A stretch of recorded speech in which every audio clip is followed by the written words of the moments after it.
Yo, what's up mga karabas? Sa magandang araw ulit sa inyo. So, ang oras natin 12:31. So, may pupuntahan lang tayo dito sa malapit. So, bagong discover na naman. Tara, samahan nyo ulit ako.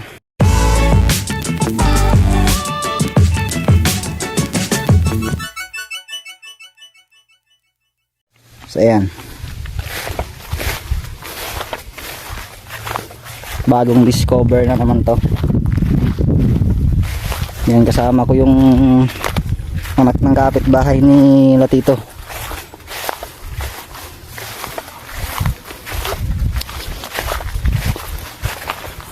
Meron kaming pupuntahan. Shoutout sa mga baka dyan.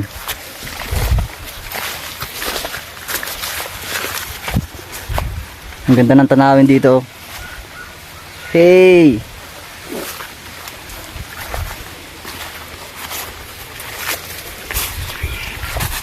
Pops, hindi ka nga nice. Alright.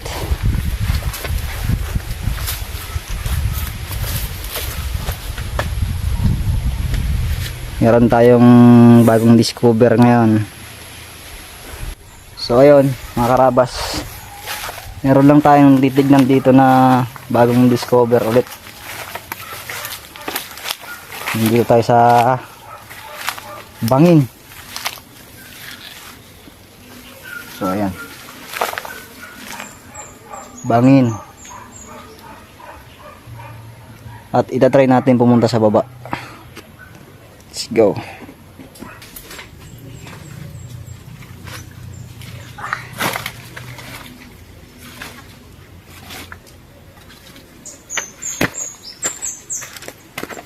So ayan mga karabas, medyo kunting ingat lang tayo dito sa lugar na to kasi pakiramdam ko delikado rito. Medyo tago tong lugar na to. So tingnan natin, bababa tayo.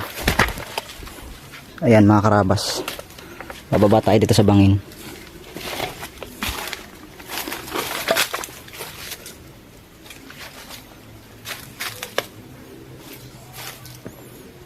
Yan o, ang taas nito mga karabas.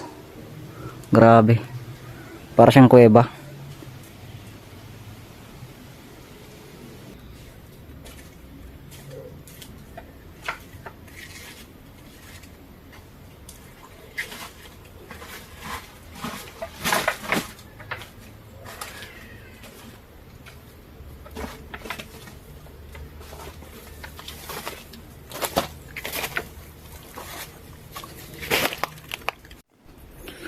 So at ito siya mga karabas.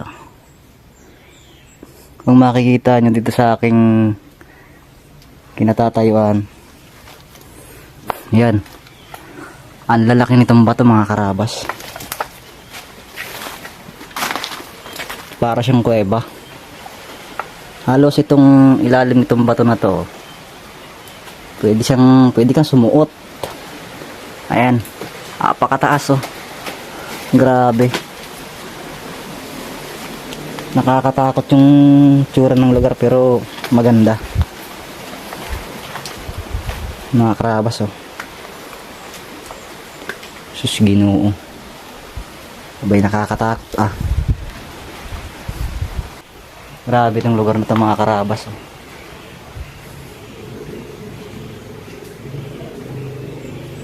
Bato.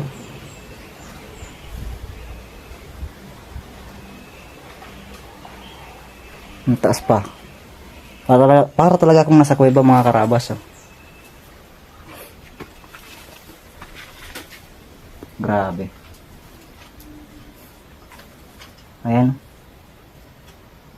may daanan papasok doon sa taas. Mamaya tatambay ako doon sa taas. Tignan ko lang tong ilalim nito kasi nakaka-curious lang mga karabas, kasi itong part na to, grabe. So yan mga karabas, pagpasensya nyo yan kasi nagigit isang buwan na akong di nakapag-upload kasi may maraming nangyari. So di nating inaasahan, malungkot na nangyari. Tsaka ito, nawalan pa ako ng cellphone na ginagamit sa pagbablog. So nangyari kasi yung bagay na yun na di natin inaasahan, kasabay din ng pagka blackout nitong screen ng cellphone. So nagpalit tayo ng LCD nitong cellphone na to. So medyo natagalan din, siguro mga 2 linggo bago natin napalitan. So yung mga time na yun mga karabas, meron kasing malungkot na nangyari. So ngayon nagkasabay-sabay. So ngayon lang ako ulit makakapag-upload mga karabas. So kailangan natin talaga magsikap kasi gawa nga ng kailangan talaga natin na porsigihin tong pagbablog dahil nga wala tayong ibang pwedeng asahan sa ngayon, dahil ito lang yung pwede nating gawin. So for the meantime, focus muna tayo sa pagbablog. Kailangan nating sikapin talaga mga karabas. So ayun, tuloy-tuloy tayo. Mamaya ikukwento ko sa inyo mga karabas kung ano yung malungkot na nangyari. Ngayon mga karabas, ito yung ilalim ng bato. Ayan, para tayong nasa kuweba.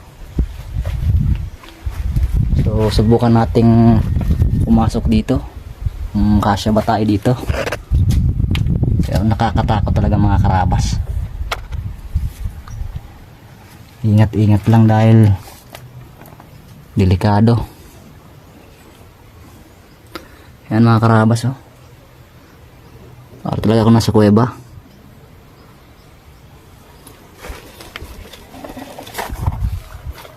Grabe.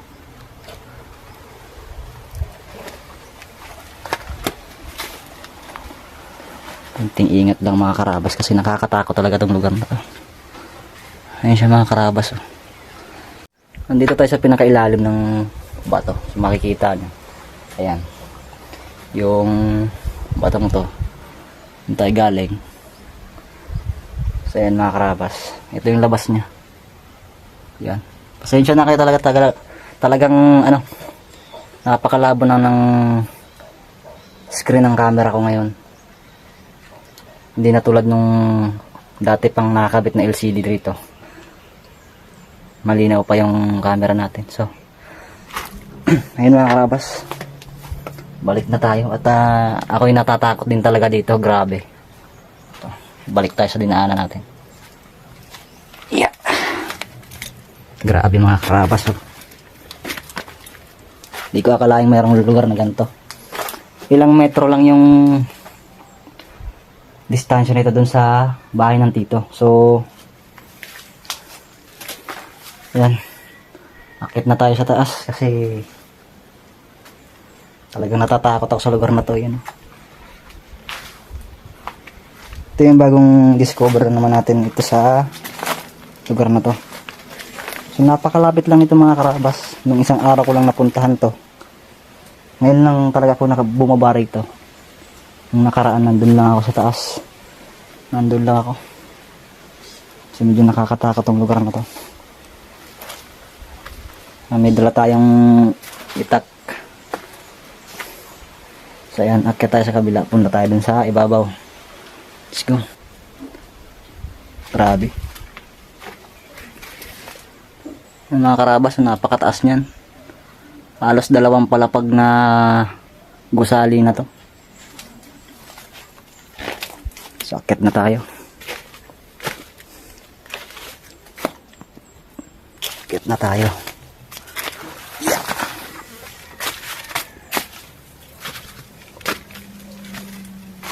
Ano? Nalangkag ka? Ha? Nalangkag ka? Hindi.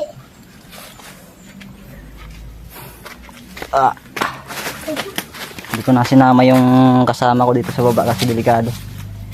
Hindi ka nagagi. Ha? Hindi ka magagi. Oh. Hindi. Ay, dyan ang gift. Dyan. Ayan.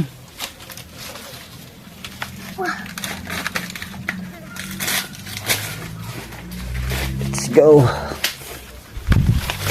Yeah.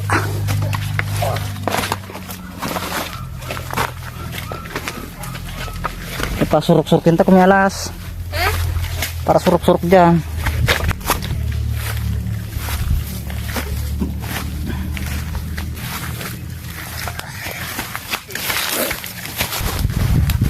Punta tayo dito sa tuktok.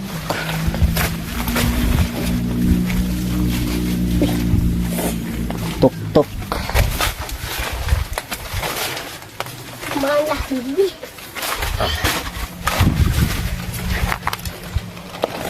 Grabe.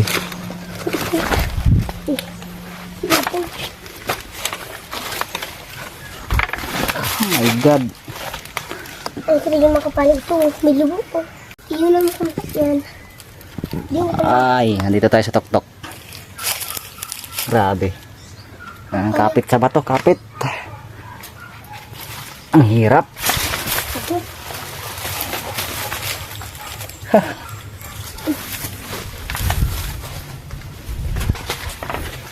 Okay.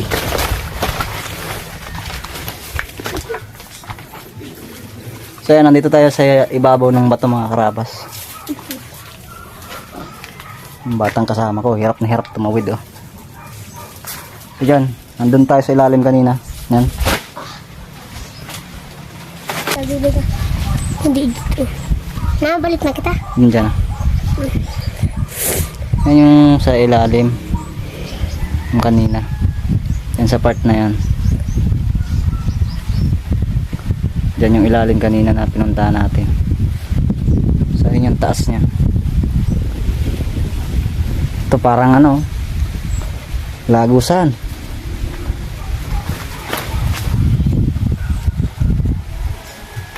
Grabe.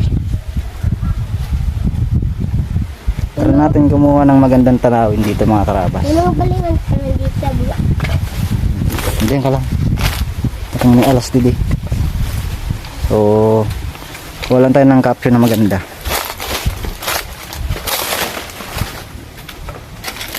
Caption na maganda. View pala.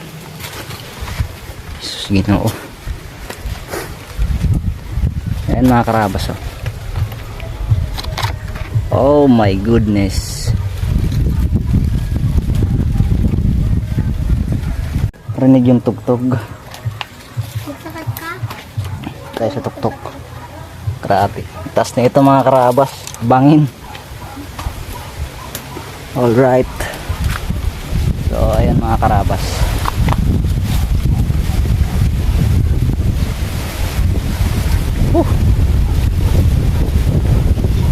Para lang makakuha ng magandang view.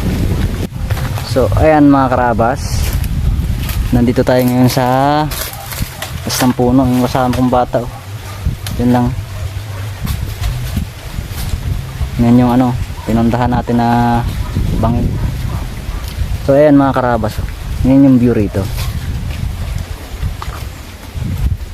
Nandito tayo sa ibabaw. So yung bulkan nandoon lang. Hindi ko gaano makita, so try natin lumipat ng pwesto. Bakit kasi hindi ko dyan? Dyan. Guys, babaw. All na. Grabe. Makatakot ko sa lolo. Talagang pag wala kang kapit dito, malaglag ka din sa ibaba na yan oh. Diyos ko po. Hindi lang. Diyan ka lang. So yan mga karabas. Ayan, pakita yung bulkan. Tama kung gaano ka taas tong pwesto namin. Grabe. Ayan, kita yung dagat dito. Ginoo.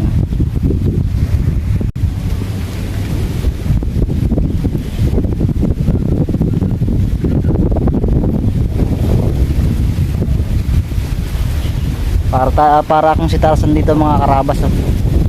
Natatayuan ko. Ayan. Munting maling galaw, laglag. Ayan.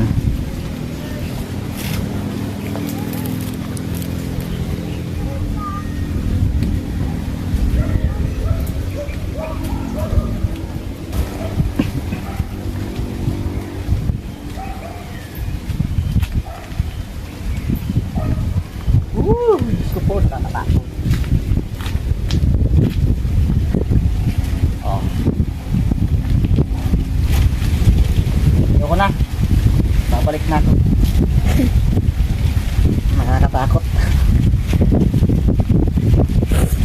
Grabe ba? Grabe ba?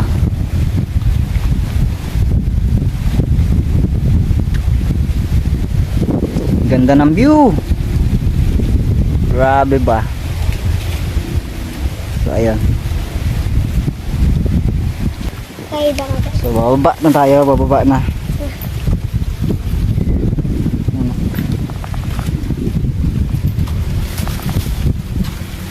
Ang ganda sana ng spot na to. May rapon. Pag magbaba. Bato.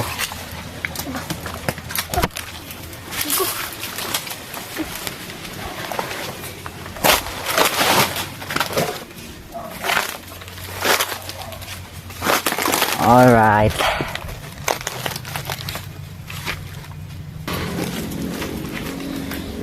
Yun, so ayun nga mga karabas yung sinasabi ko sa inyo na ikukwento ko tungkol sa di natin inaasahan na mangyari nung sa loob ng mahigit isang buwan mga karabas. So sa uling upload ko medyo konti yung views natin. So ayun mga karabas, bago ang lahat gusto ko magpasalamat sa lahat ng mga sumubaybay sa mga vlog ko nung nakaraang upload. So maraming salamat sa inyo at sana tuloy-tuloy niyo akong suportahan nito sa ating ginagawang pagbablog mga karabas. So yun nga, nitong nakaraang buwan, itong June, so marami tayong mga bagay na